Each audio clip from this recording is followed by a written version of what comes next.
Well, welcome to the Newark SKC podcast. I'm Chris Walsh. I'm Andy Patton. And we have today with us Sensei Steve Walsh, who was an original Newark SKC member from back in the day. And it's great to have you. Thank you very much for joining us. Yeah, thanks for the invite. It's appreciated. I can show you my Newark Shotokan Karate membership card with the number one. Number one. Back in the day. I wonder if there's actually anyone else out there that will still have I doubt one of those.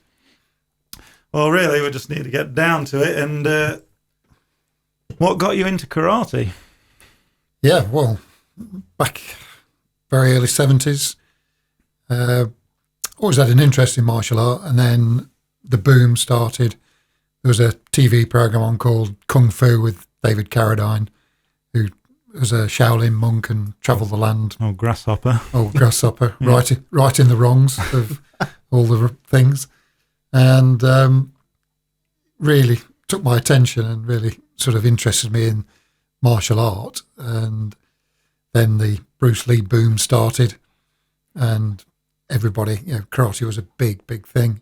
Was it like an overnight thing then? Yeah, I think I just started the local college and sort of finding it. They wanted you to do some sport activity.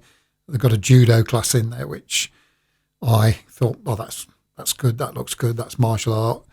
And did about 6 months of judo, and it was really not my gig. It was it's too close contact for that sort of thing, and being under somebody's sweaty armpit for half the class was not great. And I thought that my idea of martial art was more, the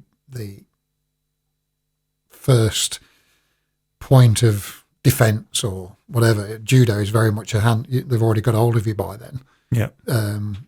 Or you've got hold of them. But the situation is with karate, it's more of a measured defence of, you're trying to defend yourself before any attack starts. So that really took me over the whole ethos of being a martial artist. And what sort of age were you then? Crikey, 17, 18. Was it more the flashy, like at that age, was it more like the flashy moves you've seen with Bruce Lee and things like that? Yeah, Bruce Lee came secondary for me because the Kung Fu bit was what took me initially, and it was quite a very gentle Shaolin monk type thing. And the situation with Bruce Lee, that was flashy. And, when you was out as a teenager, that's all anybody spoke about was, oh, you do karate, do you? Everything was known as Kung Fu, and clearly Bruce Lee wasn't Kung Fu. He took a snippet from every type of martial art going to form his own style. So, yeah, the flashy side obviously attracted you, and the way Bruce Lee put it across was really, the films came across as something really special.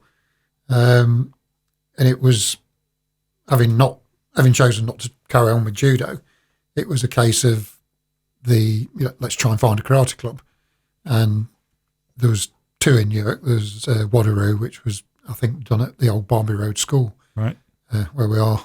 Well, the new Barbie Road School. We are now new, yeah. But so that was Wateroo, and the Grove Leisure Centre had started Shotokan Karate. And that was started by a guy called John Bosian. Within the karate boom, it was obvious if you was a karate person already, the big thing was to open club after club after club after club.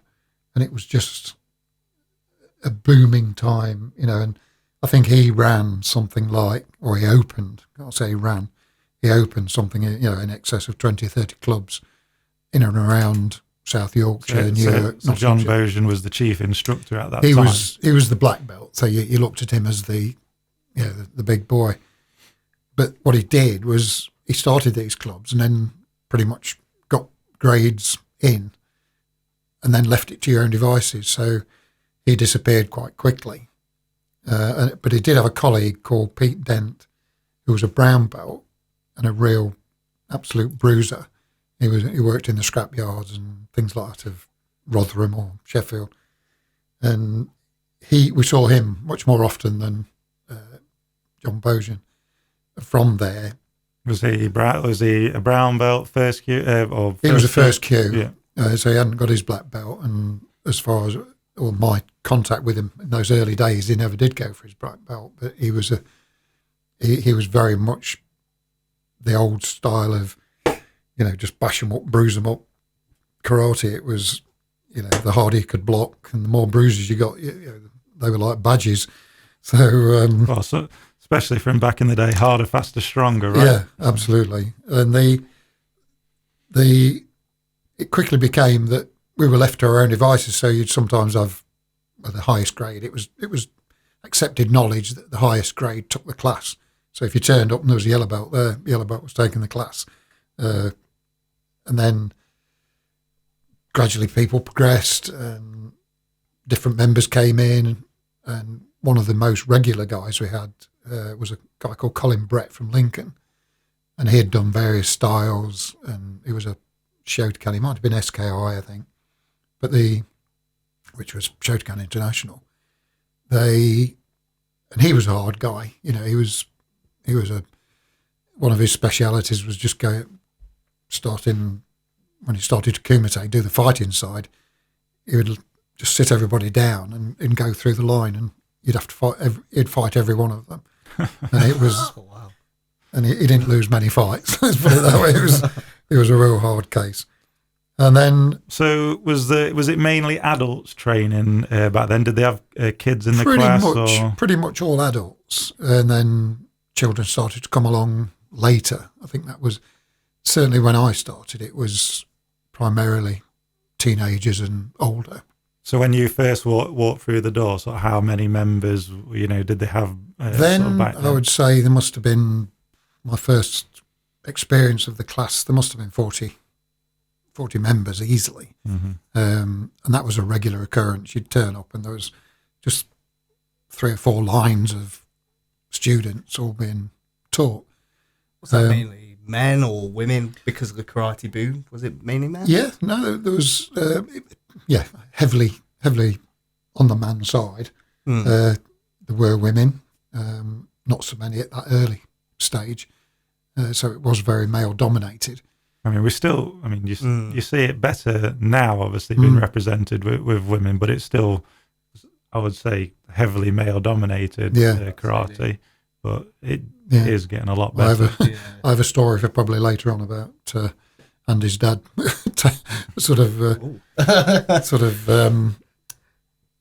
not taken for granted, but sort of when we went training elsewhere, he eased off, and this girl didn't. She, blacked his eye for him. So. Oh, wow! You never told me that story. Yeah, that's and just so for anybody listening to this or doesn't know, either me or myself or Andy, is that I'm a second generation karateka, and so is Andy. So yeah, very male dominated in that era. Walking into a dojo at that stage, knew nothing what to do, the etiquette of everything, but you soon got to find out that the whole etiquette of karate was something that I really wanted to be part of and involved in. Was it very strict, the etiquette, from the moment you walked through the door? 100%. It was drilled into you right from the early stage that if you walked in the door, you knelt. Especially if you was late, you knelt at the door edge, and you had to wait then for the instructor to wave you in, or he would then give you 40 press-ups or as a starter. Yeah. And sometimes they'd even make you warm up on your own if you were late. So and then join the class at their behest. They would say, okay, you can join the class now. Was it never late.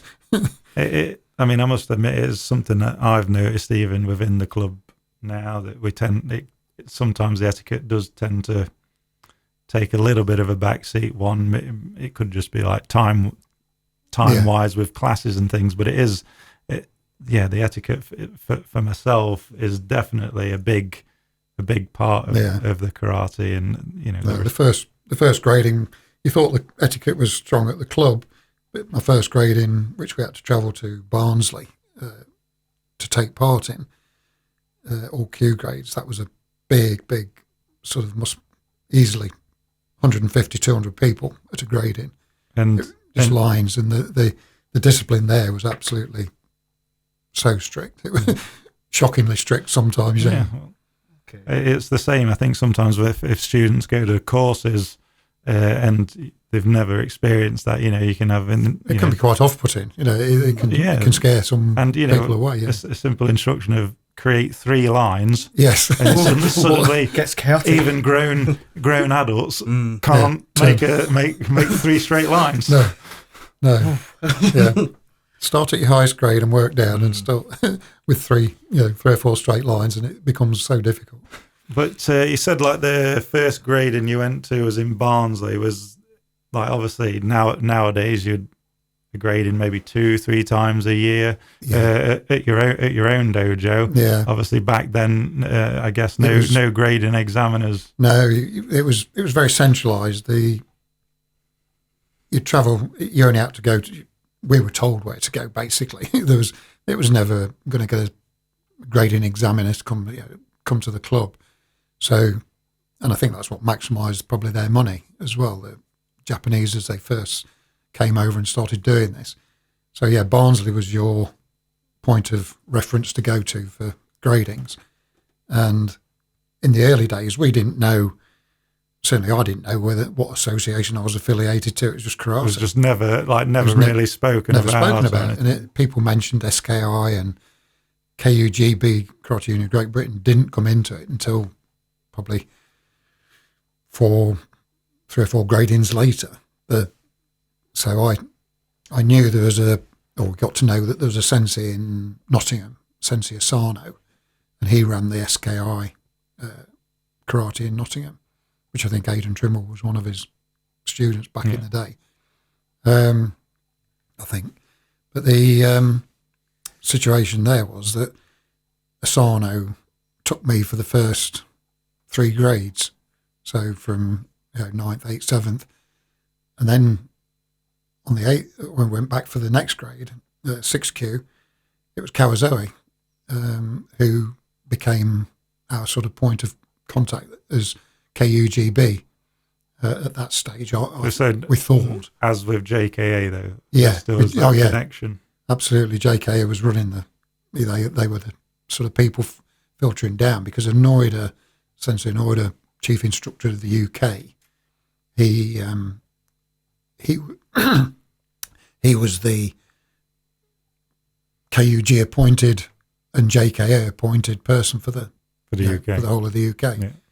And I think he initially then had Kawazoe as his understudy at that stage. I think that's pretty much how it went. And it was strange that we started then to get... So the instructor at the club at the time then, was that still John Bojan?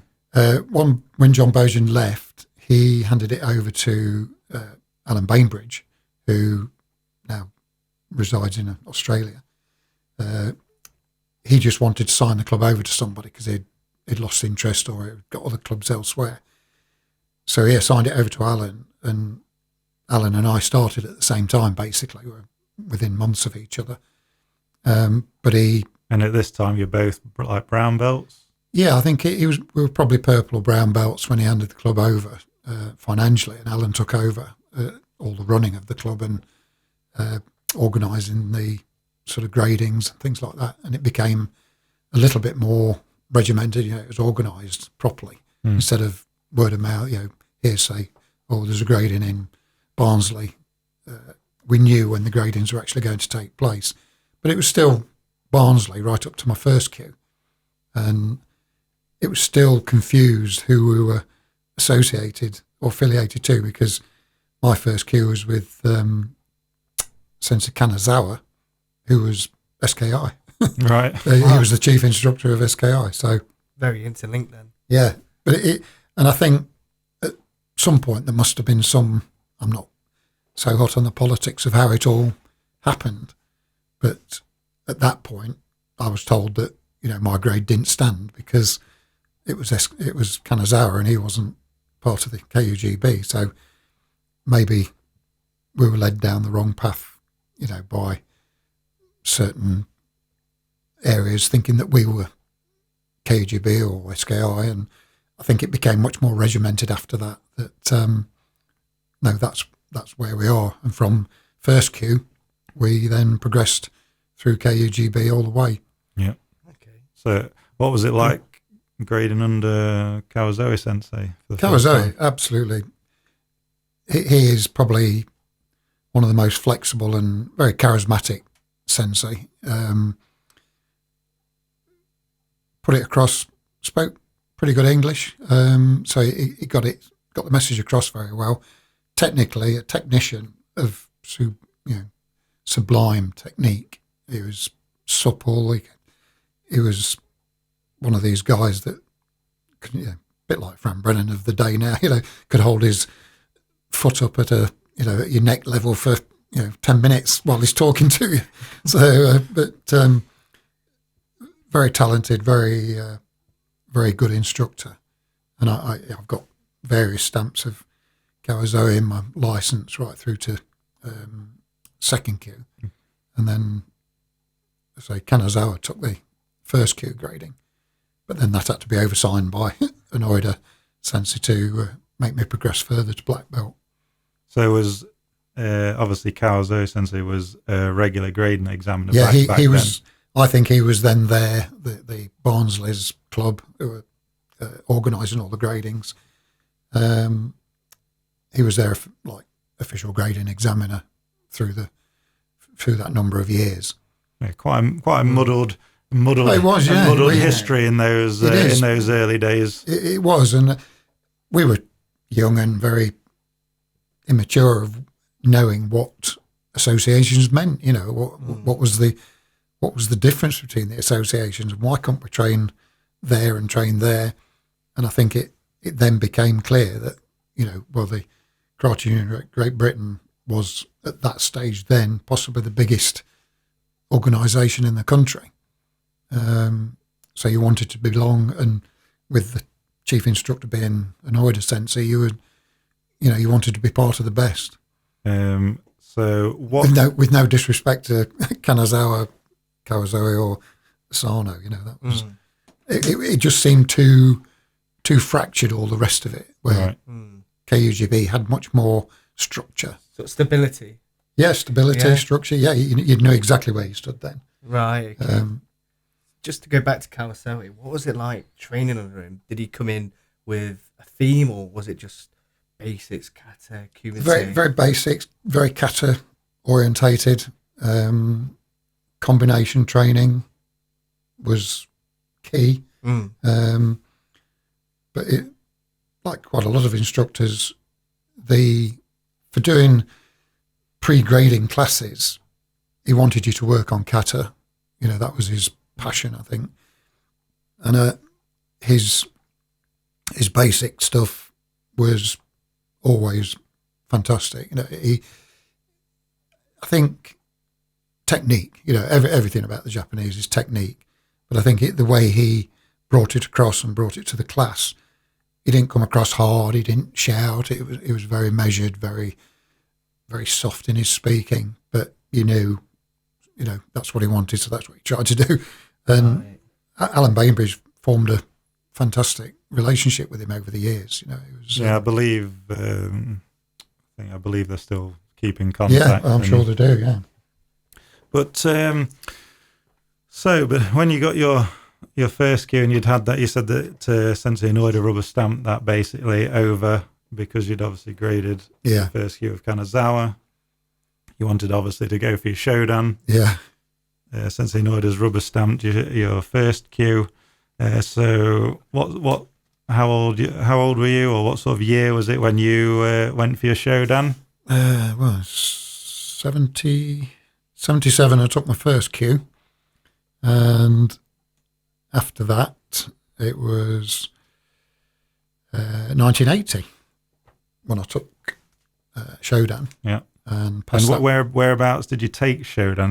That wouldn't have been at Newark, like a grading at Newark back then. That would have been a national course. No, it was various black and brown belt courses set up by the KUGB all around the country. So you would attend if the KUGB said, "Oh, we've got one in Birmingham, we've got one in Leeds." They set them out throughout the year, and it was either there's only two people who's going to pass you for black belt at that stage, and it was Andy Sherry or Anoida.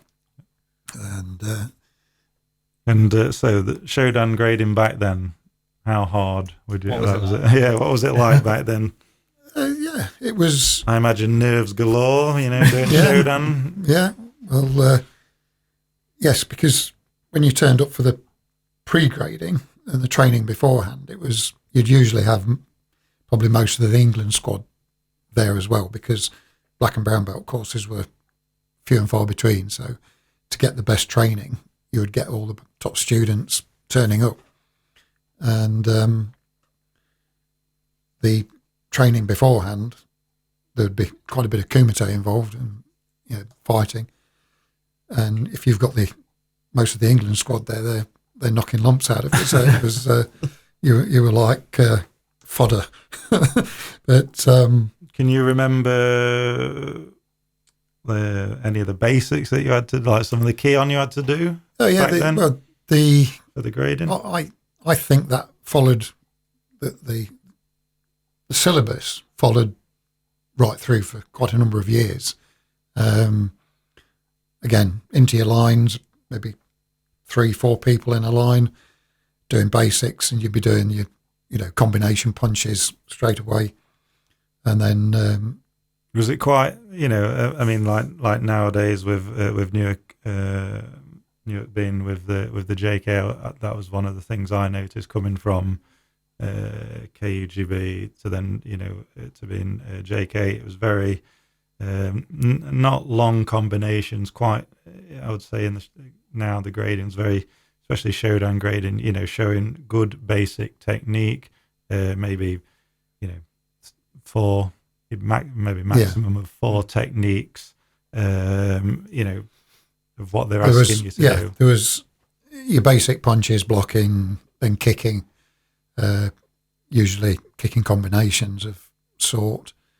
But then there was a very long combination that they just read out to you, or they said, or they let you go through it first. So you'd step forward, do some punches and blocking, step backwards with another block, some kicks, and then step forward again and carry it, do the same vein, and then turn, do something else. And then they would say, right, 3 times speed and power, off you go. Wow. So As you may. quite a random combination. They just came but up it was a combination that was set, so you knew you could practice that combination if you'd been to gradings before and seen it, watched it. Okay. So, and that's what stuck with me. It was a set combination, so you knew what you was going to get. You just had to do it 100% and right. So that.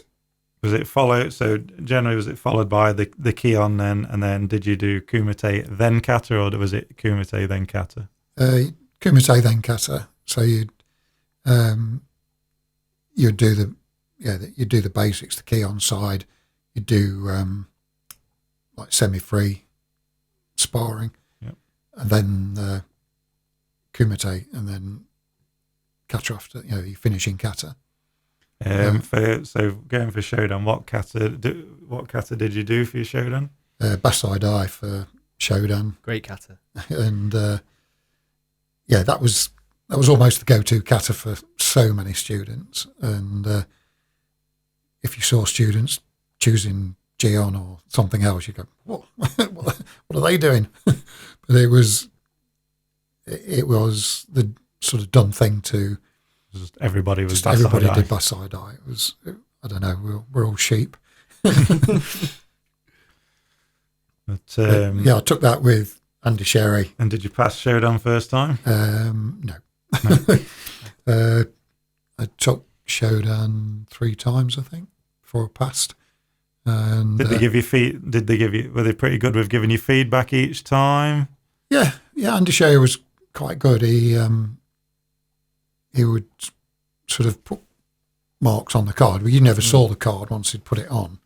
But you could go up to him afterwards and say, what do I need to improve on? And was it better than last time? Especially if he had graded you last time. Yeah. So it was, you know, he was good at giving feedback. No, I think feedback's it's just a must these days as well. I mean, we try and make nowadays, like, students, if they've passed the first year, a good full year of training beforehand, and even leading up to that, taking them to one side, putting them through the syllabus, what they've got to do, looking at the basics, looking at the Kumse, looking at the kata, and saying, yeah, okay, you need to give, you know, you have to be honest. Yeah, you've got to be honest, because well, you're coaching or teaching, aren't you? So you have to give feedback for any student to develop. Yeah. So that's the key thing, really, and that's you know, how I saw. But obviously, you said, like, you know, passed it third time. You know, maybe after the second time, did you just think, oh, this? You know, some people can't. You know, especially, I don't know, more. You see it more nowadays. People can't take, I don't know, the rejection or it's kind of like ready to throw in the towel. It is, yeah, and it's tough. And I think that's all I wanted to do when I first started out was, if I get to black belt, that's it. I'm golden after that. That's, you know, I know everything then. And once you've passed black belt, you realise that you've only just started. And it's then the journey starts of, okay, you know, I need to really sort of study this and start to apply what you've been taught in the early days to then go forward to, you know, go to. It's a lot of the life lesson, again, as you, I think, becoming a black belt, if you're instructing, it's those, like, life lessons that you probably, for the younger kids, they don't realise, even yourself probably don't realise until you're teaching other people. Yeah. Again, maybe not passing the grading first time, you know, not everybody passes it. No, not everyone passes everything first time. They can drift away quite easily because it's, like you say, it's rejection, or it's they thought they've done a decent job, but somebody's telling them no. It's just throwing a towel, I'm gone. Yeah. So is that kind of because there is, and we all know there's so much to learn in karate, that you carried on grading? You didn't just stop at first dan. No, and I think carried on. Well, yeah, because I thought we're at the beginning of the learning curve there, and I think going forward after that is to achieve third dan in the end, but trained at third dan for many years and contemplated going for fourth, but I think I'd already started to see that whether I'd plateaued or, you know, I thought, how much more do I need to take that? You know, keep adding dans on, Well, I think it's there as a test if you want to test yourself. Yeah, absolutely. Yeah. Or again, you being recognised by your peers. Yeah.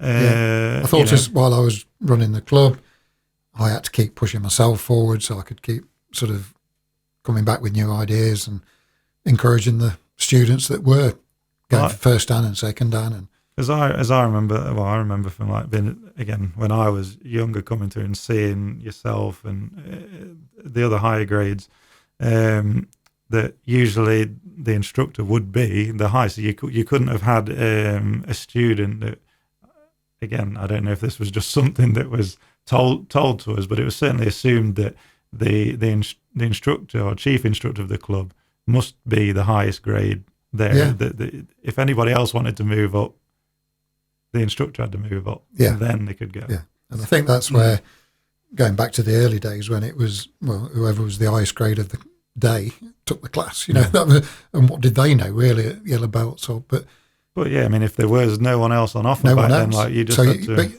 But the respect was there to acknowledge a higher grade than you. Yes. You know, if you was a beginner, then a yellow belt to you was great. You know, they've been there so much longer. So you might only be taught yellow belt syllabus or something that they understood was better, but it made the club survive, you know, that, and it developed into a very big club with many black belts afterwards. Yeah, I was going to say, how many members would you say, sort of like it back in, you know, again, before we move on with some of the story, but how many members do you reckon would have, like, trained in those sort of like golden period? What, at Newark? Yes. Regular numbers. You'd probably be unlucky if you fell below 20. On a quiet day. Yeah. But there was usually 3 or 4 lines of 10, so you could have easily 40 members in the dojo all the time. And then once we started, Alan saw that we needed to encourage juniors, so he set up one of his initiatives was all paper boys or paper girls would get first number of training sessions free, because he thought that they were doing a good job just getting out there, delivering the papers every morning. They would get free training initially, and then the first couple of classes free, and then off you go. You're a member then after that. But it was just an incentive to draw, juniors and kids in, and it worked, because the classes after the children's classes became massive. Yeah.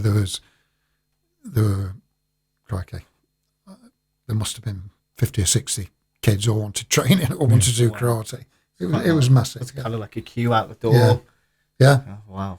And we'd try and take people on at beginners courses, so you wouldn't have people coming in on little Johnny turns up on a Tuesday night. Oh, I fit in. You'd try and sort of hold it. Oh, there's a beginners course coming. Just hang on, and then we'll get you in then. So you try and do that.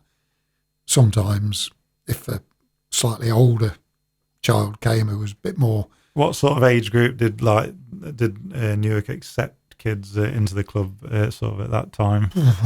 Would have a lot of young kids at that time, but I think sort of like 7 years old. We tried to I'm sure Alan would have set a standard of around 7 to start with, but I know we had younger kids than that, early doors. And how long, the training sessions back then, how long did they last? 2 hours. 2 hours, yeah. Yeah, it was regular 2-hour training sessions. Was that like 3-4 times a week or twice a week? Or? Yeah, it was, initially it was Tuesday nights, Thursday nights. Then it moved into Sundays, and then 2 classes on a Sunday, probably. Kids class, adults class. When I started Grantham, we had 4 classes. We had Tuesday night, Thursday night early, Thursday night late, Sunday early, Sunday later. So still in the afternoon, but we'd have quite a few classes to try and cater for all the classes, because we had a really huge kids section as well. Yeah. Just going back to when we were talking about when you passed Shodan, and obviously having Sensei Noida grading you along with Andy Sherry. Obviously, Sensei Noida sadly no longer with us. Passed away in 2004. Everybody you speak to who trained with him, just I remember as a child, as a child training on some of the courses with him, and the gradings, obviously, that the club had. Just the energy and the draw that what Sensei Noida had was just incredible. So charismatic. He made you want to achieve everything. The best. I've had some of the best training sessions with Sensei Noida at Crystal Palace summer courses. I was lucky enough to have him at our dojo twice, and we even had to hire an army barracks on the last time we had him to accommodate all the students that wanted to train with him. There must have been several different classes, because we had to split it to lower grades and then brown and black belts after that. And in the brown and black belt class, there must have been. I can only just remember that class. And that was, your dad was in that class as well. And it was a real sweat session, real summer's day, doors open to try and get some breeze in. But Anoida teaching his 2-legged sweep to great effect, and used me as the rag doll for every demonstration. And then I had to go back and train with my partner and get thrown about and swept as many times as an order had just done me. So that was, fantastically inspirational classes, and always wanted you to try and achieve. And it got a great sense of humour as well. There was never, you could never see a bad mood about him particularly. It was just, there'd always be a glint in his eye and, try and push you a little bit further. But he was as enthusiastic as, so you wanted to be more enthusiastic as well. And he was very inspirational in his training. And it was always different, it got a real twist to some of the stuff. So, again, very kumite orientated. His kata was very good. In summer classes, he'd usually pass that on to some of the other instructors, but he would give you his time and his comments. If you went up to him, he'd be happily to talk with you if you said, "Oh, I've got this particular issue." Yeah, you see it from a lot of instructors, and again, when you talk to a lot of instructors that were training, around those times, is just the draw or inspiration he managed to get out of everyone. And I suppose back then he was like the glue that was holding probably a lot of people. Yes, because he was like separate to the KUGB. He wasn't. He was just the KUGB's appointed chief instructor, but because he had all this wealth of knowledge and the ability to bring other Japanese instructors in to the summer courses. Yeah, so he held them in May and September, so he had 2 summer courses. Yeah, so those and that was at Crystal Palace. Yeah. So, yeah, again, I don't know if I was born. But yeah, you were. I might have been more of it was born then, but obviously wasn't old enough to be attending those courses. But from what I hear, those courses were just fantastic. Yeah, you stayed in the if you did that. When I went down, I'd stay in the accommodation on like the athletes' accommodation. Was there? Sorry, I can't remember if you said, but was it a 2-day, 3-day? It was Monday to Friday, with the grading on the Friday. So wow, 5 days. Wow. Yeah, and by Wednesday, your feet were the skin on your feet was. I imagine gone. The blister repair kit. Travel down on the Sunday. First training session would be with going for a run in the park with Bob Rhodes, Sensei Bob Rhodes. So that would meet downstairs at 7:30. Was that a thing like the run with Sensei Bob? Was that a run that not for everybody? Not for everyone. Is that just because we knew him? He was by then he was our resident grading examiner. So there'd be maybe 10, 15 of us run down to the park and do some early morning stretching, bit of training, bit of kata, and then come back, have breakfast, and then 10 o'clock you'd be down in the dojo with all the Japanese instructors and train for 2 hours, lunch break, go back at 2 more hours, and then the rest of the evening's yours. Can you remember the first time you went to Crystal Palace?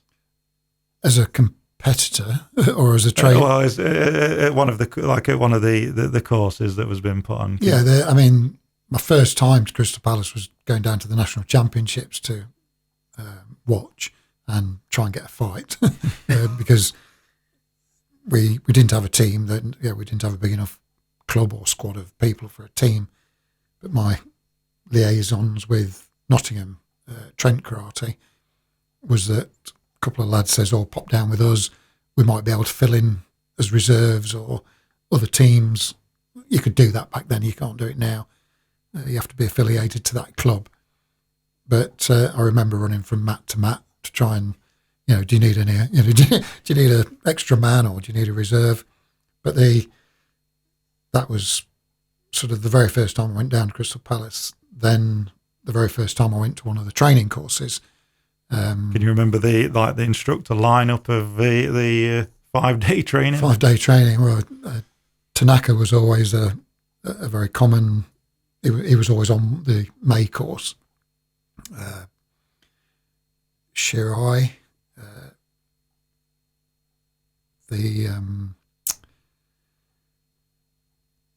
He'd have guest instructors come in. So one of the best times probably was having Yahara.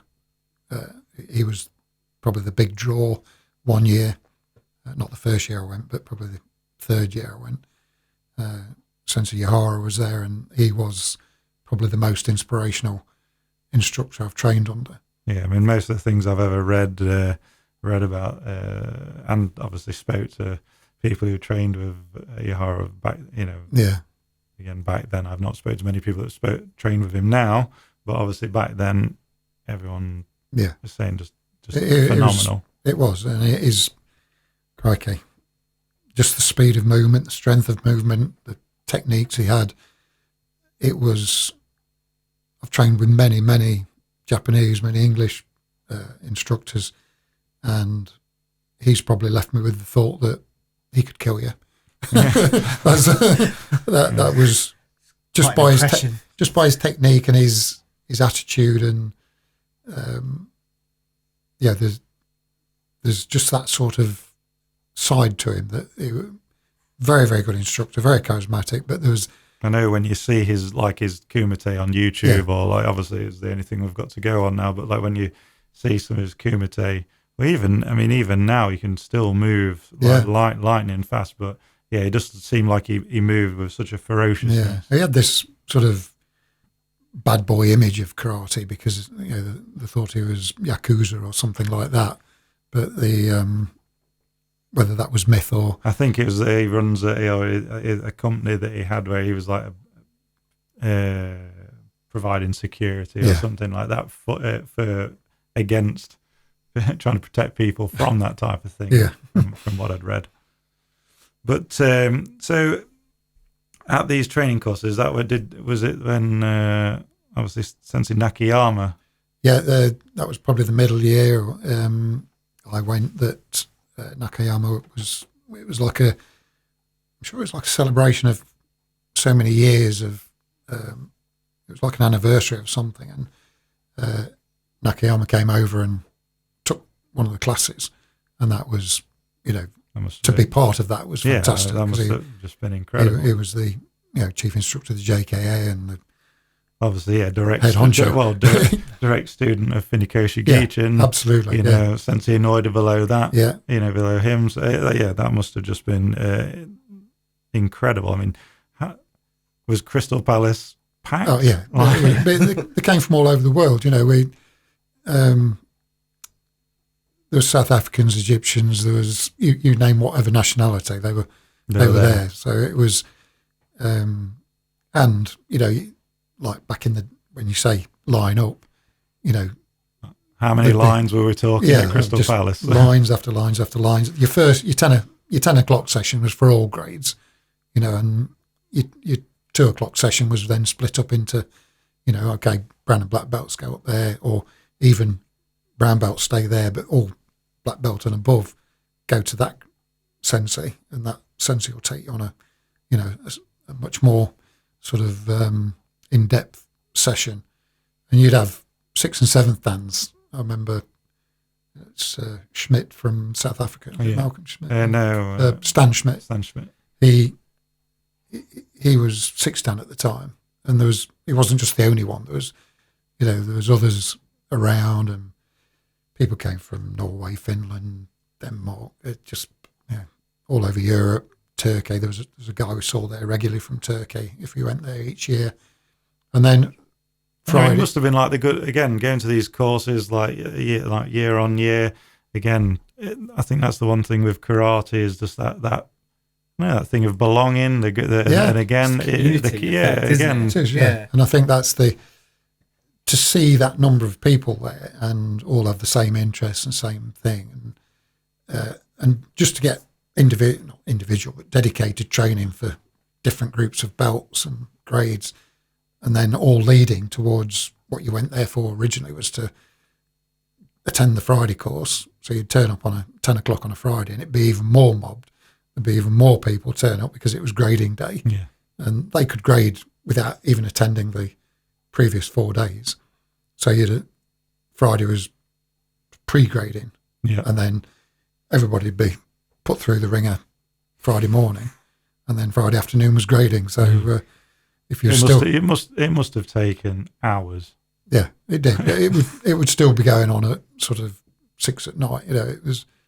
You'd be lucky to get out there at 6, 7 o'clock, and Well, like most competitions that you can go to, it's always like you'll be there trying to get out the door. Yeah. Starting early, late evening. If that was just like some training, then grading. I mean, yeah.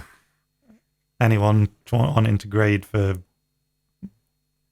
a Dan grade, I imagine, like second, third onwards, it must have been a proper late. It was from 10 o'clock training to then get into your spot to train for Shodan or Nidan. You'd have been cold several times over and have to keep warming up. And so I know with your Dan certificates, I'm pretty sure they're all signed by Nakiara. Is that right? I mean that must be especially it must be nice. Yeah, to have that because I remember sort of the official side of it when the certificates come through. You're very pleased that everything's on there. Pucker, it's JKA. You've got an orders on there. You've got Nakayama as the oversigning of everything. So that's quite special to have that history of being around when it was so much more unified, if you like. And it's fractured. Karate is so much now more fractured into different styles, different associations, people wanting their tuppence out of it. And you can't fault them. People have been in the industry a long time.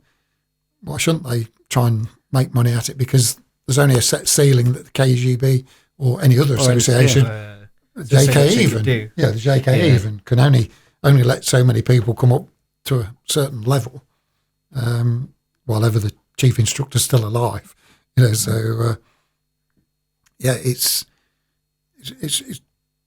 difficult to see how it couldn't happen, by having a burgeoning boom of karate. Such a pool of, I suppose, pool of talent there, and they want to do something. Well, I'm going to do. It's like me going away running my own club. I didn't stay with Newark all the time.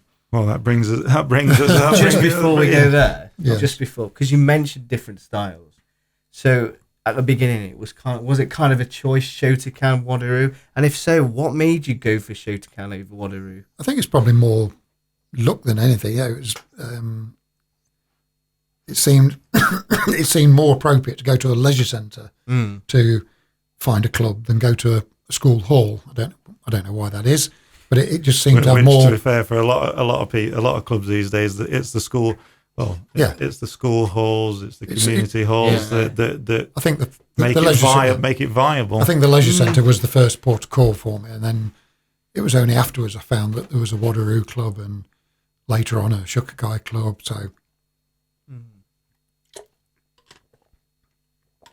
that there was no conscious choice of I want to do Shotokan or Wadaroo. It was just that was the club I went to. Yeah. So obviously, you passed your Shodan while still being like a Newark SKC member? Yeah, but I was training quite a lot. I was training one night a week at Nottingham to supplement because we had no black belts at Newark at that stage. We were all brown belts. And Alan was the first to get his black belt. Then I wanted to train externally with other black belts, so sought out first off Bingham Karate Club. Was that frowned upon sort of back then, or? Yeah, it was frowned upon because you had to be seen to be supporting your club, which I accept, but I couldn't get the training I needed by having limited access to other downgrades. And when we went to Bingham, it was like an eye opener. It was like a breath of fresh air because there was 6, 7, 8 black belts there, women as well. So it was, and you were put through, way more physical and sort of technical work than I'd ever been put through. So Tuesday night was my extracurricular training night, and I'd go, and Thursday night was back at Newark. Yeah. And did that make it awkward for you at Newark because you were going to Bingham? Were they like, oh, you're going to Bingham? Frowned upon. It was mentioned. I wouldn't say we had massive fallouts. It was just frowned upon that, why aren't you supporting Newark? But I thought I was, because I could come back with so much more. Yeah, you've got some more knowledge. Yeah, so much more knowledge. Again, Bingham was within the same organisation. Yeah. Yes. And Bingham eventually, Bingham stayed, but the higher instructors from Bingham then moved over to Rushcliffe and started Trent Shotokan Karate Club, which, again, Graham Ravy, John Dornan, Bob Manning, much later on, they were all top karateka, and they were in the Central Region squad. So you was getting feedback then from, people who were being trained by good people. Yeah. And it was no brainer for me. So obviously you're there go every now and again, obviously training elsewhere, still a member at Newark. When did the itch of thinking, you wanted to branch out and start your own club? Yeah, I thought probably the catalyst was getting to downgrade and thinking, okay, I can do this now. There was an area that I thought, because I really enjoyed the fighting kumite side of karate, but I didn't feel we were getting the knowledge of competitions coming up or things like that. So was that obviously passed down, because no disrespect to Alan. Disrespect. It had to come from the top, and we'd probably find out the following week. Oh, there's a competition on last weekend. Oh, why didn't we know? We could have gone. No good knowing now. No. So my sort of, whether it was a sort of pipe dream type, rose-coloured spectacles type thing, was that if I got my black belt, then I could then be the coordinator of kumite and competitions and things at Newark. Yeah. But it just never seemed to really fit. I don't think it was probably just another person chucking their 10 penneth in was not what was required. Different visions, maybe? Different visions of what the club... Different visions, or more controlling. Was it more controlling? I don't know. But I felt that my only option was to go and open a club in Southall. Right. And what sort of, so you obviously eyed that up, and when... Well, I worked in Southall. Oh. So I thought, I went down to the leisure centre. Yes, we don't have a karate club. Can I set one up here? Yes. Gym, the dojo's there if you want it, and train away. And when I started that, I didn't consult Alan. It was, I'm just doing that because it is what I wanted to do. But little did I know, Alan thought that he was going to open a club in Southall as well, secondary. So I think that obviously ruffled feathers as well. But we still managed to coexist and carry on. And what sort of year would have that been with Southall? That would have been very early 80s, 80, 81-ish. So Southall, and how many years did you run? I ran Southall for 3 years, and Willie Patton, Sensei, he was my co-instructor at the time, so he came over with us. He trained at Newark also. Yeah. He came over. Phil Rakes as a junior, sort of green belt, purple belt. Yeah. He came over with us. Obviously all Newark SKC members. Yes, which at the time, again, I could be construed as taking students away from Newark. I didn't see it that way. I just thought, I'm going. If anybody wants to come, they can come. And we had a fantastic club at Southall for 3 years. And I got approached then by Grantham Leisure Centre to open a club there. So the leisure centre in Grantham, obviously anyone from the area would know now. Well, the old leisure centre was where Asda, where Asda is now. Believe it or so not. I got a message to have a meeting with the leisure manager, and he said, "Look, we're desperate for a martial art club in Grantham. There was one a few years ago, but it's disappeared. Would you fancy it?" So yeah, started doing the leaflet drop for beginners courses, set it up with KUGB, because there was a rule that you should really not start another club within a 10-mile radius of a current club. Yeah. Which probably Southwold just came inside the 10-mile radius, but the Grantham club was well outside. Yeah. And we had good instructors at the Southwold club. Going back to Southwold, we had some fantastic instructors. We had Bob Poynton, Billy Higgins, Bob Rhodes. I know Andy's father, Sensei Willie Patton, he always speaks very highly of having Billy Higgins there. Again, a very inspirational karateka. He was an eye opener for his, bit like Bob Rhodes, his idea of kumite and sort of the nitty gritty of karate. The getting into people was his speciality, and takedowns and things like that. That was, again, a massive eye opener for us as students.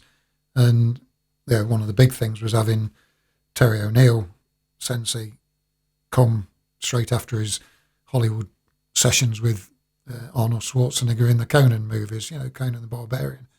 And we had a big press thing for that when he came over.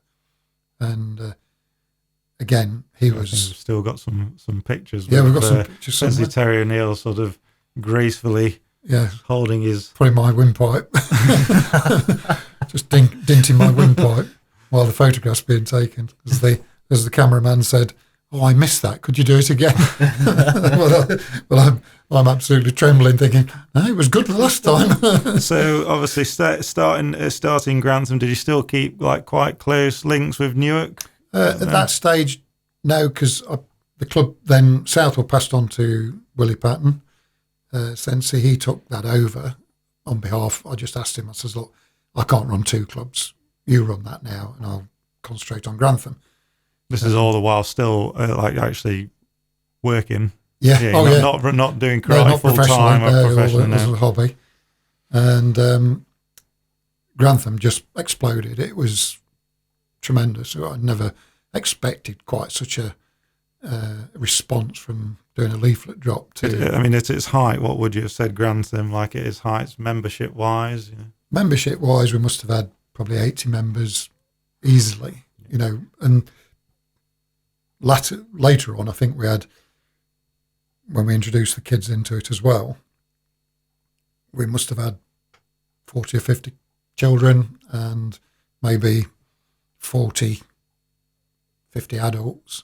And it was very adult driven early doors. And then kids started to come in. We did a kids class on a Sunday, kids class on an early Thursday. So it was very busy, it was a very busy club. And then we started to think, okay, we need to organise our gradings. Let's stick to one grading examiner, and that happened to be Bob Rhodes. He came, we tried to do a grading every 3 months, which was a bit tight, but we managed it. It's difficult. We do that ourselves now, and it's difficult to get people ready. It's not easy to tell the young kids no. You're not ready, but we'd have a beginner's course, and then 3 months after that beginner's course, you'd have a grading to try and sort of spur everybody on for the next step. And was there a reason why you sort of? Obviously, I remember you had Sensei Noida, Sensei Ota. Yeah. Why did you? I think you even had Frank Brennan at one time. And Ronnie Christopher. Yeah. But what sort of made you settle on Bob Rhodes? We just hit it off as personally we hit it off. Yeah. We really enjoyed his training sessions. He was always hard, thorough, and firm but fair. I remember firm but fair. Yes. Same, to be fair.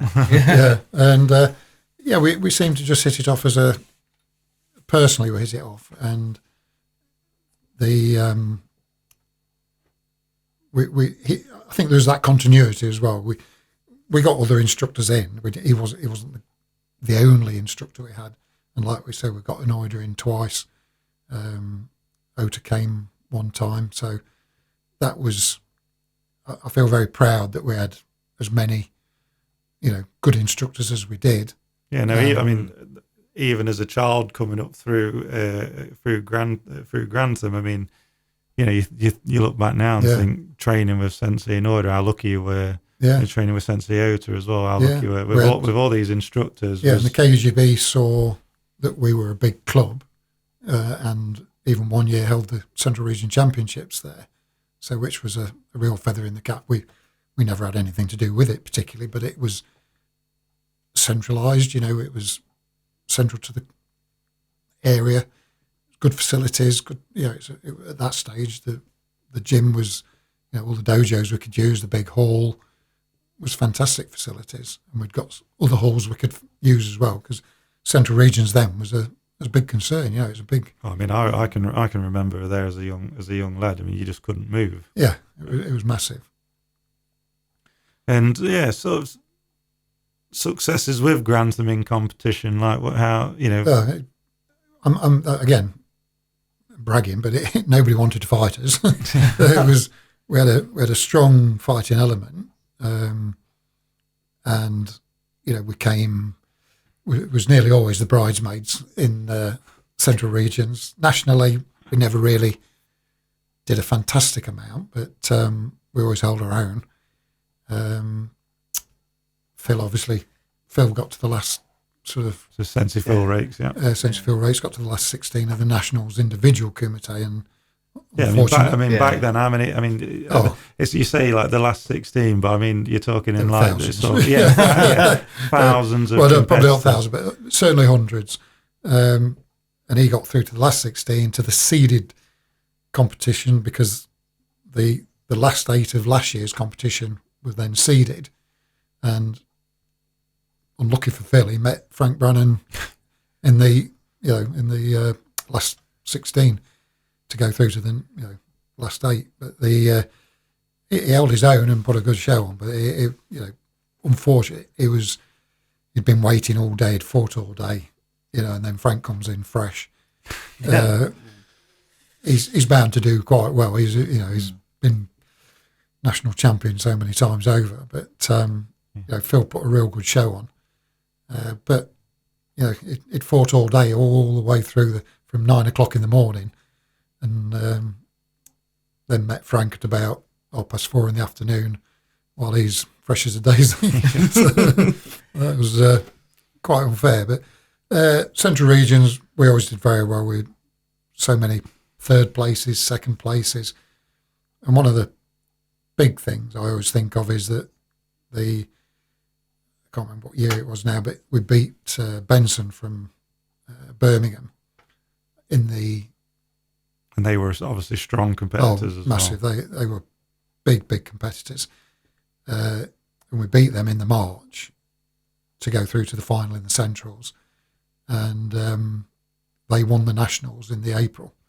So it was like, and I don't think we put a team into the Nationals at that stage. We'd got a few injuries and things like that. So, and that was and then like back in the Centrals, certainly, but like back then it was still a 5. It was a 5-man team, not so much now. You'll get more like 3 when you get to the Worlds. Yeah, 5-man team, 2 reserves. So you needed 7 competitors to go in there fully armed, and that was I thought that was a big feather in Grantham's cap that we sort of beat the national champions just prior to, so they peaked probably at the right time. How did you do that though? How did you because you could say you created like a club of competitors which were almost formidable to go against. You say that you had this reputation. How did you create it? We just trained really hard. Yeah. And I think probably sometimes too hard. But we had Tuesday nights was always seen as the Kumite night. You know, so we'd have a very strong night Tuesday, and we'd do lineups and Kumite. There's fighting for most of the class, and it just so happened that we'd got some formidable Kumite people, fighters. You know, we've got Phil, Ian Hemstock, Mark Amos, Darren Turner, Michael Jameson. Yeah, his Scottish mentality helped him massively, but his young Doherty, A few shouts of freedom was there before he went on. Yeah, that sort of thing. And you know, we liked it. It was that, and we then had to sort of pare it back on a Thursday and do lots more basics, more kata, things like that. So we think it worked, and we always advocated to our students, you know, go elsewhere, go and look other clubs, other styles, you know, and wasn't too take precious. What knowledge you can from those styles. Wasn't too precious about them seeking out other things. You know, you look at Phil, he's trained in boxing for so long. Would you say Phil's like? I always look at Sensei Phil, who we can get on the podcast at some time. Some people you just think you were born to do karate. Yeah, his knowledge, even now, you know, you could ask him to do a kata now, and he'd go through it. Oh yeah, this is it. That's that. You asked me to do a kata now, and I'm like, yeah, what's the name of it? So that, I think Phil's got photographic memory anyway, but natural talent, you know, that's Phil. But Kumite and kata. Kumite and kata. He was at 16. I remember him going down to the nationals and doing kata down there, and he was blitzing everybody. You know, and it was only a technicality that he didn't put his name down. You know, he'd won, didn't put his name down. You know, like ones afterwards, you've just gone to speak to the table. Yeah, you're supposed to check with the table that your name's gone down, and the next thing, 2 rounds later, we're seeing the guy that he knocked out still in. So we had to go to the table and say, he lost, you know, Phil won. And the top people had a quick chat and said, well, no, it's too late now. We can't go back. And Phil would have, without a doubt, won that competition. I'm sure of it. I'm not just saying that, but he would have won that competition that day, you know, as a up and coming junior. Yeah. So you encourage your students to look at other styles. Is that something you did yourself as well? Yeah, we did. We did boxing training.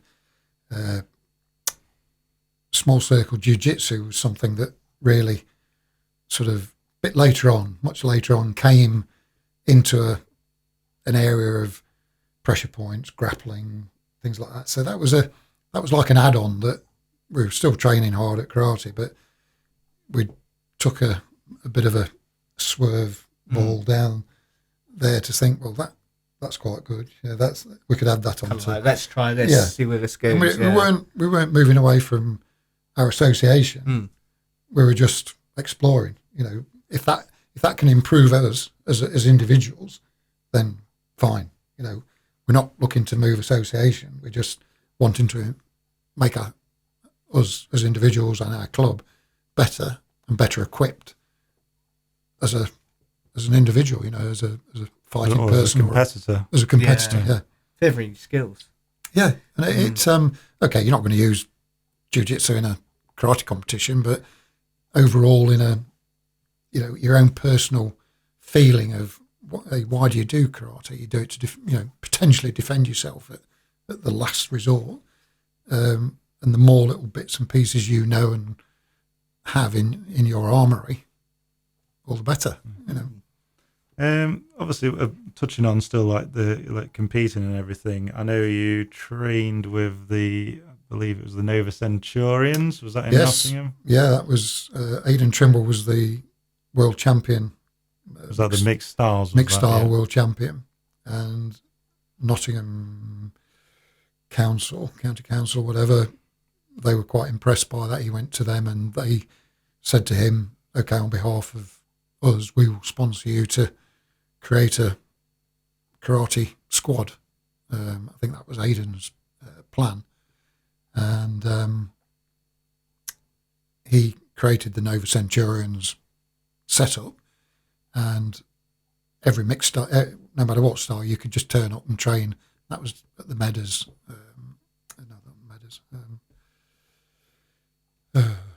St Anne's in Nottingham, the dojo there, and everybody was invited. Just turn up, and you would then go through a period of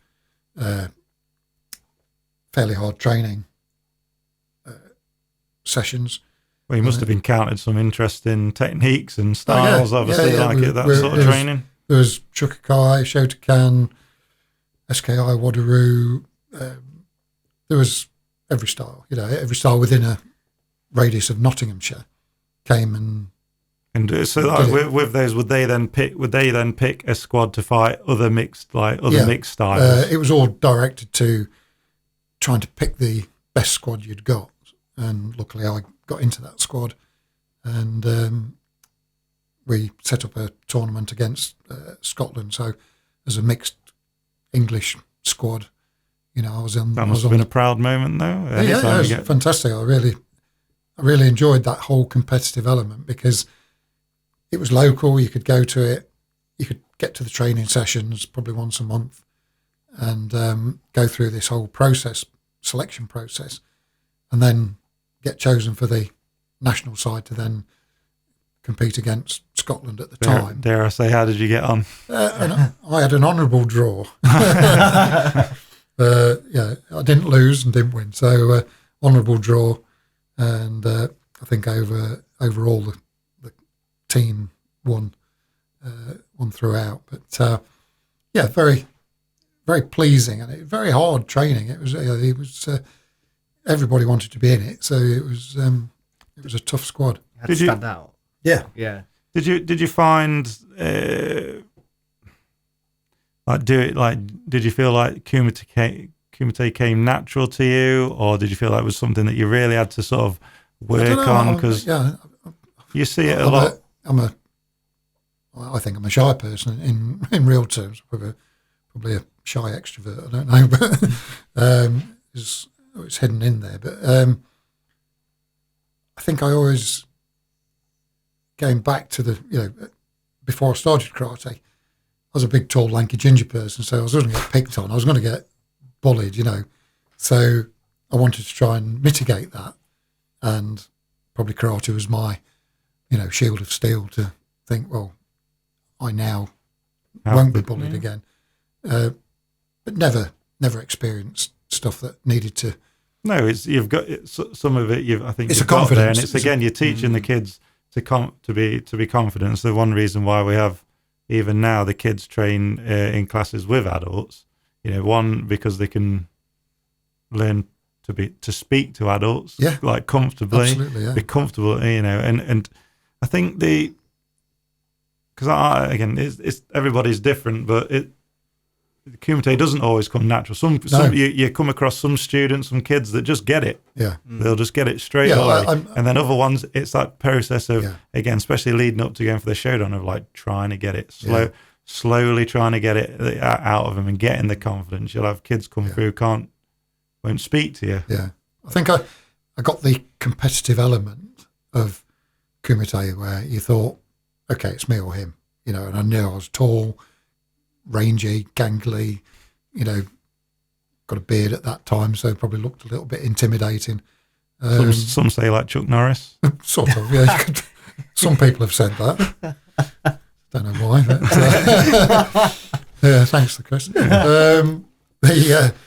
I think that the competitive element came natural. Fighting techniques, styles didn't. You sort of had to develop that style from what you'd learned, what you'd been taught. So I say it didn't come fantastically natural, but the competitive element did, and I'm competitive in everything. So that and winning creates, the next step of quite like that. creates a taste. Losing, you like, you want more, don't you? But could you take? Can you take? You could take away and be like, so you know, some people find it hard to be like self-critical. So like, you know, win or lose. You know, some people might win and just go, well, I was obviously just better. Yeah. You know, but it's the wrong attitude to take. So they think, well, I always look at it as like, well, when I was competing, you could be like, win or lose. I was like, I wasn't happy with that at all. Like, you know, any of that. Like, yes, I think we're all you should be self-critical. Yeah. You know, you should go in to a fight feeling good, feeling. Well, not just the Kumite, even Kata. Kata as well. You get on the mat. You've got to analyse yourself. If somebody beats you, they've beat you. You know, that's the competition. It's been able to think why, why, and get the feedback. What do I need to do? If you've got a good coach on your side, they should be able to tell you that. Well, you want that great. The person who won was better, and they were better for this reason. And you made, you know, your stance was too high, or you know, your leg was bent, or you know, your shoe toes were. But being able to take that criticism. But if you can't on board, you've got to be able to take that. You can't do that without getting better, can you? You've got to be able to. You've got to be able to take that criticism, process it, and then move forward and say, "I'll try me better next time." You know, it's a fine line because some people don't like. Well, you find again, you can find it more and more nowadays that people just you try and give them constructive criticism, and they can't. No. That whole thing of like, I just think some people just think, oh, I'm great at that. It's like I just don't get that concept. It's like, especially when you're doing karate, it's like you're always learning. Doesn't matter. It's just constantly learning. Every day's a school day. I think the thing with criticism, you have to learn that it's not a personal attack. No, it's just it's to make you better. Yeah, absolutely. You've got to. I think that's the way of putting that across as well. You can bark it out, and it sounds like a criticism. You know, you can sit with your student or stand with your student and say, you really need, this is where your areas of strength are, and this is where your areas of weakness are. Try and improve on your areas of weakness. And by doing this, I think you'll be able to improve on that. And it's how they process that, those comments then. Was there a certain way that you yourself delivered feedback to your students? Try to encourage. It's not carrot and stick all the time, but you try and encourage, and you point out their areas of where they can improve. And I like to think that in karate, it's so individual that you want to be better. So then you've got to sort of look inside yourself and say, okay, and that's why we had a dojo with a full mirrors down one side, so it was brilliant. So you could see yourself, and sometimes you didn't like what you saw. That you could see that it was a bit sort of, well, I'm hunched over. I've got rounded shoulders. I need to be upright more. I need to be lower in my stance. And again, but it's been able to spot those things. Absolutely, yeah. Self-checking, isn't it? And communicate those differences. And I think that's what makes a good coach. A good instructor, a good coach. The visual aspects, and I think the beauty of my karate journey is that I've had good co-instructors. We had Willie at Southwall. We fed off each other. We did a lot of stuff. Then moving over to Grantham with Phil, it was. I think it's having a not easy being an instructor by any means, but it's having an instructor there that can inspire, but then in turn you want to be inspired like yourself. Yeah. And there's no better feeling seeing students come on. Oh, absolutely. And thinking themselves even, especially if you think like a student, depending on how long they've trained, it could be 4, 5, 6 years. Yeah. They go for their showdown. I mean, you've seen them, the progression, the progression and how much they've grown in confidence and in skill. And certainly with more senior people, they used to come and say, well, I can't touch my toes. I can't even touch my knees, And then before the grading, I would say to them, just think back. You couldn't touch your knees when you first came in here. Now look at you. You're touching your toes, you're stretching, you're doing, and that was all negatives that they thought they couldn't do. Because you come into a class and everybody's like stretching and doing what seems to be amazing things. Oh, I'll never be able to do that. And then within months, with dedicated but training, it's also that thing of like, okay, this is what you've learned in class today, but you still need to, in your own time, work on your stretching. Just work on it. Work on your cardio, everything. Yeah, it's a forever work in progress. Karate is definitely. So just to go back to the Nova Centurions, what happened? Did they phase out? Did they all go separate ways? It all seemed to fade off pretty quickly after that major competition, and it was something that we were all busy in doing our own stuff. So it became, we probably then started to focus more on central regions and national championships, where you thought you didn't have enough time to then start training with Nova Centurions and stuff like that. I know that Ian Hemstock became part of the central region squad. Phil was part of the central region squad. So, there was a lot more impetus to go to your association and go to other associations, which you thought you were being judged better on. I know. Well, just wanted to cover also is that you were instrumental really in doing the Newark Open. Newark Open, we're really proud of that one. How many you ran for 3 years? We did it for 3 years. It was the first. Brian Dobb, third dan at. I think he's finished third dan or fourth dan at Shukakai Karate, and also an old schoolmate. We used to train in the same gym, same dojo. Shukakai was one side, Shotokan the other. This is when it was Newark, all at Newark. And always had contact with Brian, still do now. And we had this idea of why can't we do a Newark Open? So Brian, myself, invited Alan to be part of it as well. And we set it up. And the first really didn't have a clue what we was doing. Was it just Shotokan and Shukakai, or no, all styles, mixed styles. From we decided to set a radius of 30, 40 miles and say, right, any karate club, because it was pointless trying to invite clubs further afield from that. So we said, right, let's just limit it to, say, a 30-mile radius and invite every karate club in. So we contacted as many karate clubs as we knew about, other clubs that knew other clubs, get it out there. And we got all the applications out. We needed a place to train, to hold it.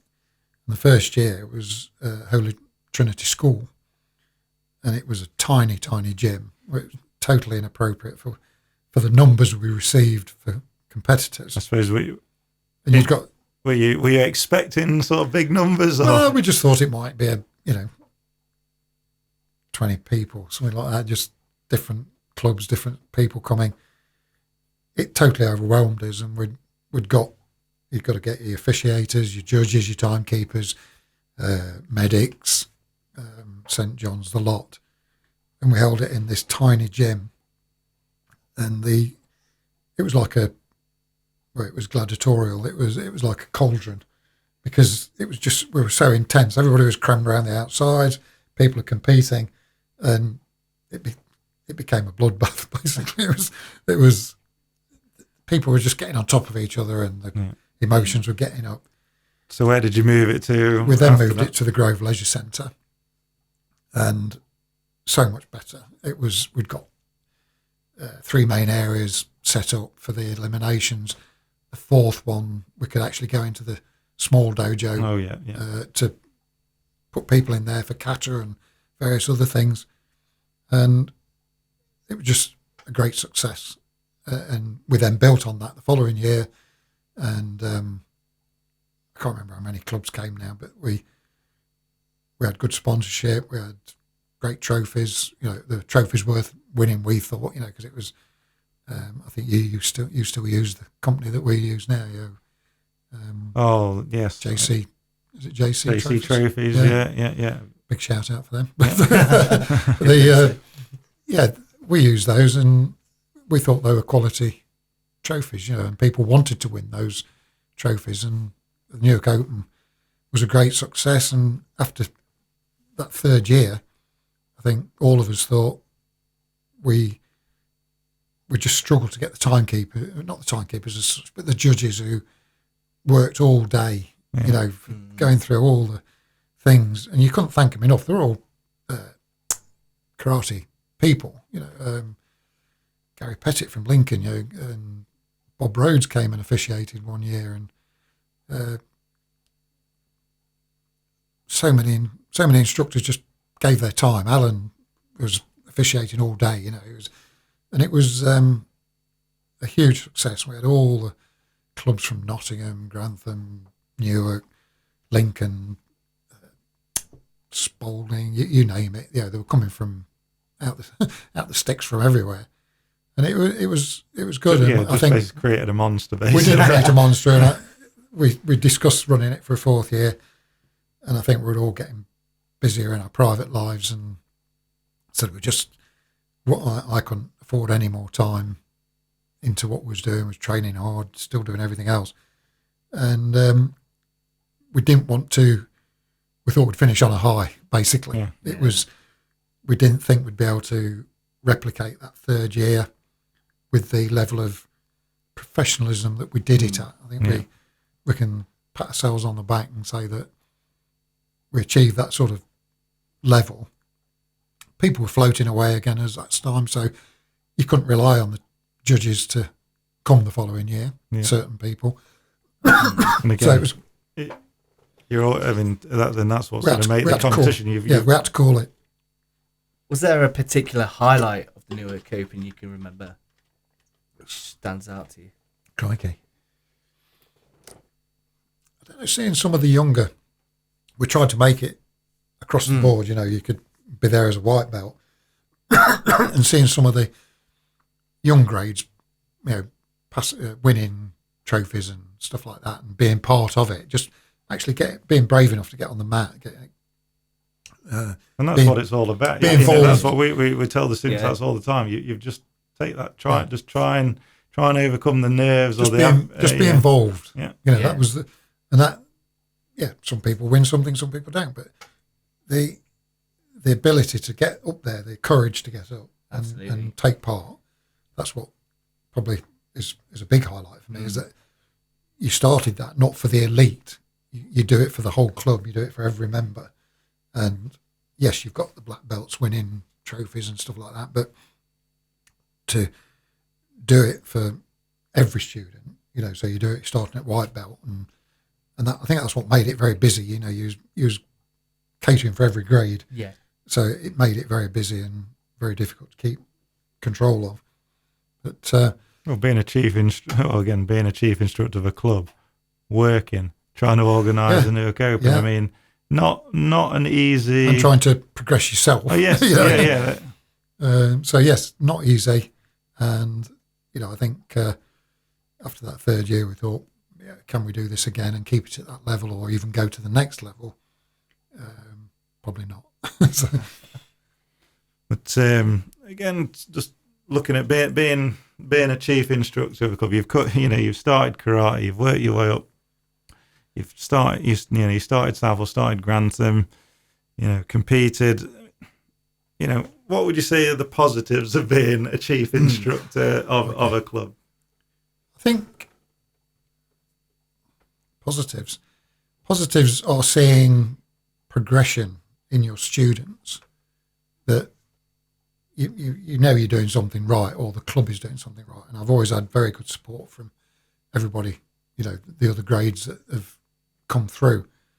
So it's not all about me. You had a good team. We had a very, very lucky to have a great team of instructors that wanted to learn, wanted to teach. We could swap around. So we were our ability to mix it up was fantastic.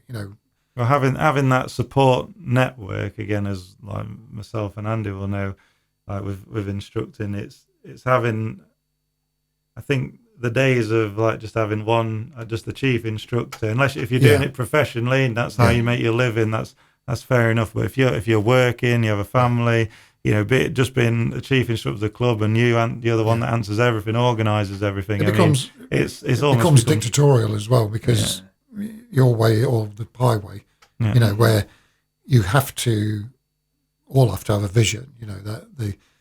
And I'm lucky with Grantham that we had a great karate club, and we had a fantastic social side to it as well. Everybody, we really prided ourselves on. And again, even in those older days, still you used to link up with Newark that I remember. Even we'd share the bus down to the national championships. If students wanted to go down to the nationals, we'd jump on the Newark bus. So but again, to make stuff like that happen, you've got on a team. I think just again, if people, if you're not doing it as a living, it's having all that pressure, on you is just not good. You've got to be able to share it out. Oh, yeah, you do. It has to be shared. Yeah, it's too difficult otherwise. But I suppose, what would you say is the unseen stresses maybe that people don't see of being a chief instructor of a club? Well, just the time it takes, the burden of your personal time can't be underestimated. No. You're trying to earn a living. You've got a full-time job that you need to fully concentrate on and be part of. So the limited amount of time you've got to teach, to train yourself, to improve yourself, to organise, to run competitions. Well, if you've got families as well, if you've got kids. This is it, the whole thing, the whole family package. You're either completely selfish and don't take any of that into consideration, or, you try and make that work. So the unseen stresses are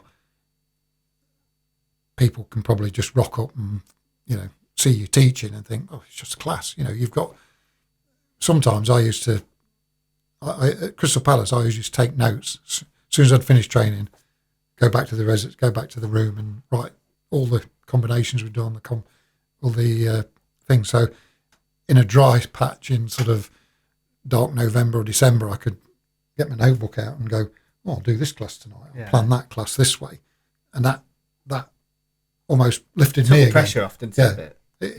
Because I thought, well, this class will work. So, and that's the planning of classes, planning of training. Make it easy. Make it interesting.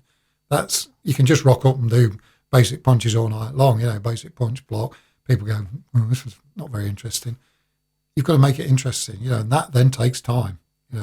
Lesson planning is something that is so important. To try and keep students inspired. We have it now. We've even got we've got instructors that if they go to a course, we'll take down the key notes and even just publish it to everybody, so everybody knows this is what the senseis are looking for, or this which is good. It is.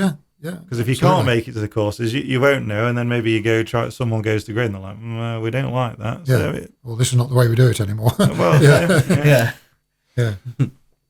But, so how many? Obviously, starting training at Newark, then working your way up to Grantham. Sort of, how many years did you have Grantham Karate Club? I trained for 30 odd years myself from start to finish. Grantham we had for 15 plus years.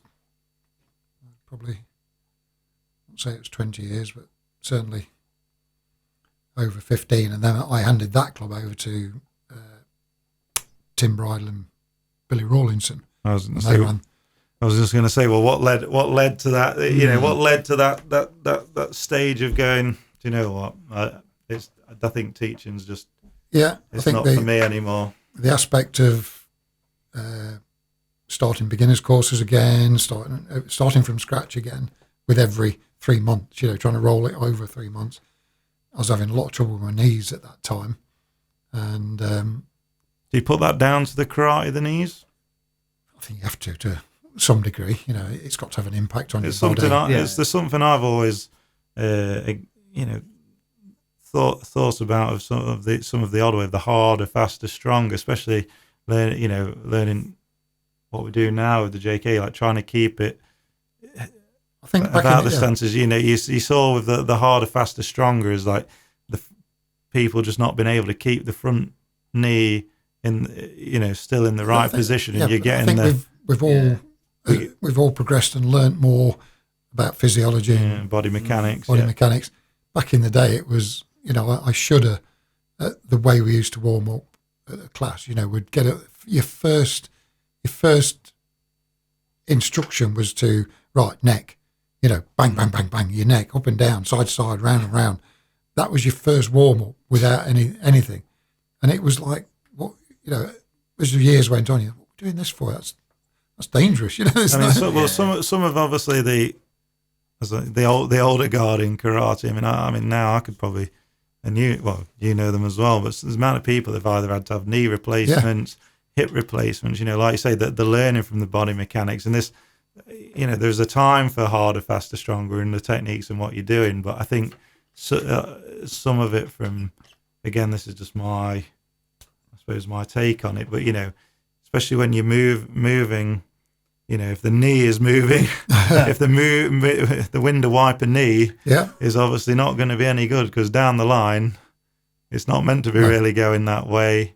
Hips are, you play a big part. You throw in more shigeri in, or shirigeri's, shiramoshi. They've got to have an effect on you. But again, I think everybody's learnt and progressed over the years now. That, but so really, like with the sort of knees playing up, and the knees playing up. I was probably falling out of love a little bit with karate because a lot of the nucleus of our club started to, they were getting married, got kids, children themselves, lifestyle changed. So then the focus started to come back on me again to do more of the classes. I'd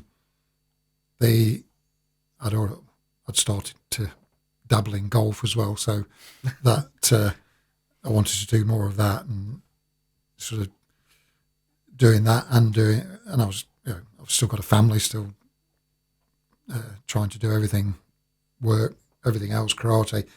You try and do 4 classes of karate a week and play golf and keep a family happy. Something's got to give. Self-employed as well. Self-employed, So takes its toll, doesn't it? It does. And I think sometimes it's nice to try, if you see, there could be a natural progression that if you feel like, it's time to maybe let the younger generation. Yeah, and I think I had no qualms about sort of retiring karate-wise, and the odd time I've been to your dojo and done a class or done some training through COVID and things like that, I've enjoyed it, but I know my body won't stand up to long-term going back and doing it any length of time. No, there's absolutely no shame in that. I mean, why risk, why risk your health or long-term health? It's not health, because I see, you take. Yeah, but I mean, if you suddenly you've got to have new knees, that's it. But you see other people into, as old as me or older than me, still doing karate. You think, well, fair play to you. That's, your body's held up better than mine, or it's. I admire that, and I would like to still be of an ability to, and I still could do to some degree, is take part in some small classes of. Well, like you said, you've came and you taught with myself on the karate at home. You and Sensei Phil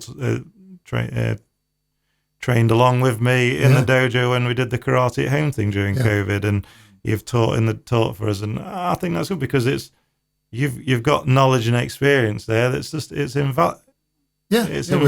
We've been around a while. You inspire like the current generation. Yeah. So sort of the generation and you can bring something different. Yeah, you can bring something different to it. Something that's probably been overlooked, or just bring a different dynamic to it, can't you? Just see. What's obviously you've been. As I've been on my karate journey, or your grandkids are on their are on their karate journey now. What's the differences, would you say, that you see from the way karate is now to obviously back in sort of like your heyday of karate, if you want to put it that way? Well, I do. I think going back to probably previous conversations, that I do believe ours was the golden generation. We had so many karateka that were so talented, that. Well, it was. I mean, the wealth of talent there's around, like you say, if you've got competitions that have got hundreds of people there. Yeah. But when you go to the European Championships in Sunderland, then the following year or the year after, they have the World Championships there, and I mean, that must have been fab. Sorry, to bring that, but the World Championships, 1990, Sunderland. To get the British team to beat the Japanese team was fantastic. And that I class that as the golden generation of kumite people that we'll never see the like again. I don't think. It was so special. What was the atmosphere? Yeah. What was the atmosphere? It was electric. It was when it got to the final. It was, you'd got the best of the UK. You'd got the best Japanese side they could put out, and it was tight. It was close, but our lads really took it to them. It was special. The atmosphere was electric, very well put on. The KGB and the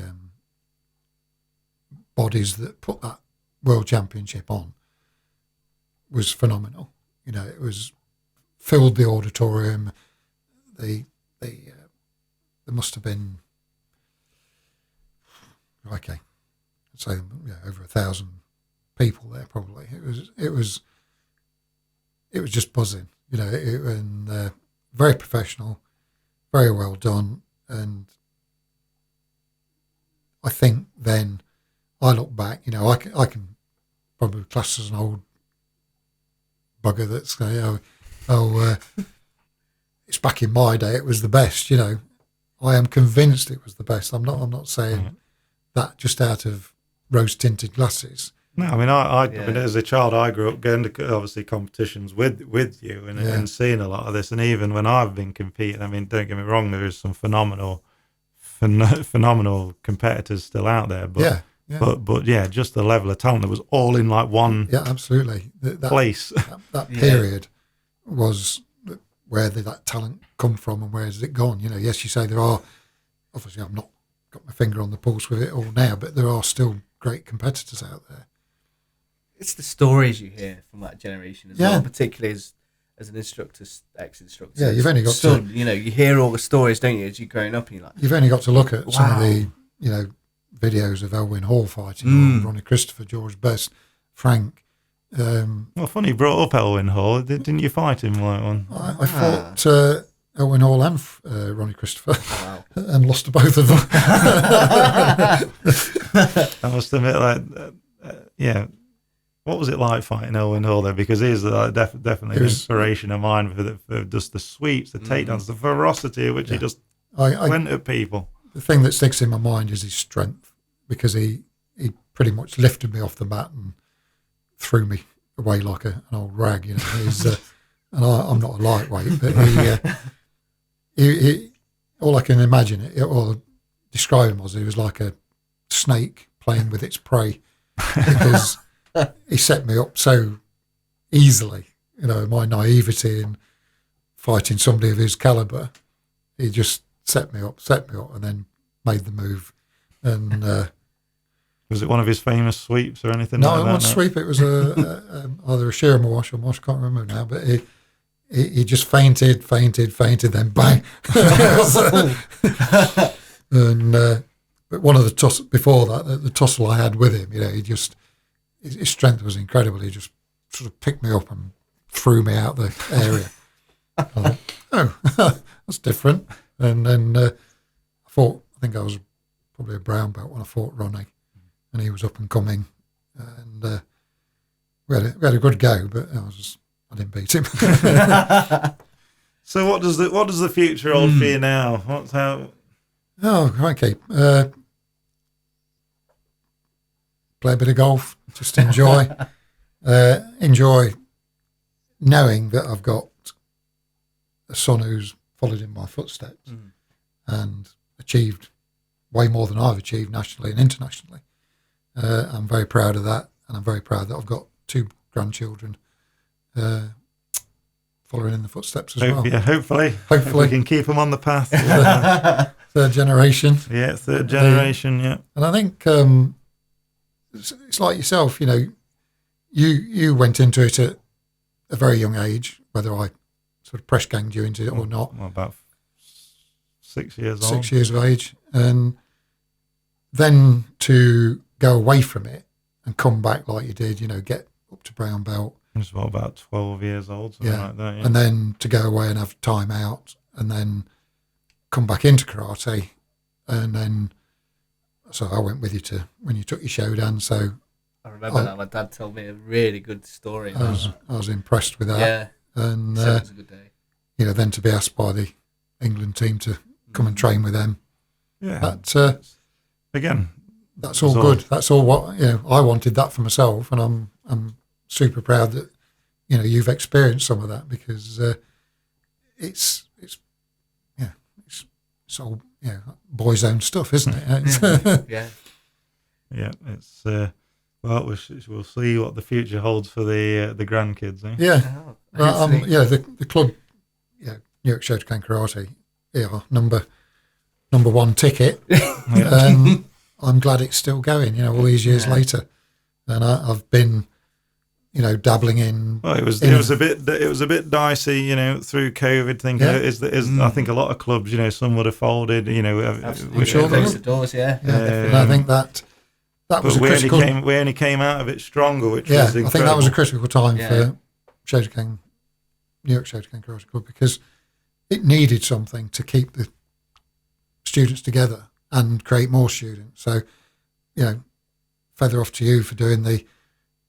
Training at home. I think Zoom no one training. ever wants to go back to Zoom training. I'm pretty sure. Yeah. No, but yes, going from when Sensei Wayne, who's the chief instructor of Newark SKC, we've gone from pre-COVID. The club was 15 regular members. It was not doing so good, and then we're sitting at maybe like 80 members now, and it's fantastic. Fantastic. That's almost going back to the old days, isn't it? Because you've got that number of students who are. We've got a good mix of children, adults. The kids can see the adults progressing. And the adults can help the kids progress. It's fantastic. It's a family feel. As Grantham, we probably had tops 40 black belts go through there. From novice to black belt. Newark must have in the hundreds now. It's a big thing. So feathers in everybody's cap for that. Hopefully, the future holds you coming back and doing a session. I've never done a session under you. All right. Let's set it up. I'll put all my knee straps on. Well, I think Andy's got some quick fire questions for you to finish on. Dropping my pencil, getting a bit excited. Right. Trying out. You got to try and be quick off the. Okay. Are we timing this? Come on. Let's get it done. Here we go. Okay. Favourite technique to use in Kumite? Fainted Mawashigari. Go for the Mayangari, then Mawashigari. Okay. Favourite kata to perform? Nijishio. Okay. Best competitor you've ever faced? Best competitor? Yeah. Okay, all right. You can say favourite if you want. Best. Well, the one that impressed me the most, Owen Hall, was very good. But then every one of Grantham's competitors in a lineup on a Tuesday night. Best male competitor, but I feel you might have already mentioned that with Elwyn, or is there somebody else? Best male competitor that I've seen. Yes. Yeah. I would have to. Elwyn Hall by a street for excitement. Just for the range of techniques and excitement. Frank was very close. Ronnie also close, but Elwyn, you just never knew what was going to happen. He never stopped fighting. If he was on the floor, he'd still be throwing a kick. I heard that. My dad was saying that. Yeah, he'd still be throwing a kick or a punch at you. Best female competitor. Best female competitor. I always, although she never really achieved, she was always a third placer, but Yin Hatton from Ipswich, she was always so graceful, so good to watch, and whether she never, she probably only achieved third place. She was in the England ladies team and things like that, but I always like watching her compete. Okay. There are many other better ones, but I think, but I liked Yin. Okay. Which Grand Firm SKC members would you pick for a 5-man kumite? That's the big question. This might upset people. 5-man team. So I'd have obviously Phil Rakes, Ian Hemstock, Mark Amos, if he was on his day. Mike Jameson, if he did what he told you, if he stuck to the rules and did what I told him to do instead of going off his own bat. And okay, one more. Chuck yourself in there. Yeah, you can have yourself. I'd be in there because I'd be up for it. Your greatest karate achievement? That you're most proud of? Yeah. Most proud of. Chris following in my footsteps. Oh. The instructor that has had a lasting effect on you? Lasting effect? I think we probably picked up on him. It was Yeah. I say lasting effect. Yahara certainly had that charismatic sort of feel about him that you just wanted to only train with him once. But I'd have to probably say Sensei Noida is the man I trained under quite a few times. I just enjoyed his training sessions immensely. So while Yahara was probably right up there, I'd have to probably err to Sensei Noida to say he was the top man. Okay. The student that you taught that had the most potential. Oh, dear, Putting him on the spot. Oh, we are, aren't we? I see that. Phil has probably been unlucky in places. He came from a position of being taught by Alan in the early days, and then being through me. And I never actually thought that I taught Phil. He almost just picked it up and went along with the whole thing and was just got better and better himself. Self-taught, but with guidance. So I don't think I could ever claim that I taught Phil karate because he was. Do tell us, Enda. Who is it? Who is it? If it's not, I thought you would say Phil. To be fair, Phil. Well, I think, it's a bit unfair to say that I taught Phil because he is a product of his own ability in that sense. Yes, we've probably guided each other in a way, but potential-wise, I think it's difficult. It's well, we can leave that one. We can leave that. We'll leave that for another day. This is only part one, by the way. There's another interview. Mark Amos will want me to say him. But Your favourite karate moment, and you'll be pleased to know that's the final question. Okay, famous karate moment. Okay, famous karate moment. Off the top of head, whatever it is, go. Yeah. Well, just a funny moment. I was first time I took Southall Karate Club to national championships, and I'd said, this is so much discipline. This is what I'm going to do, and I'm leading out there. I'm the chief instructor, and I then go and get disqualified because I've gone and split somebody's head open. So that was embarrassing and quite comical for the students because I'd banged on all the time about going to the national championship. It's got to be disciplined, got to be this, that, and the other. And they were following me like little lambs of, you're the sensei.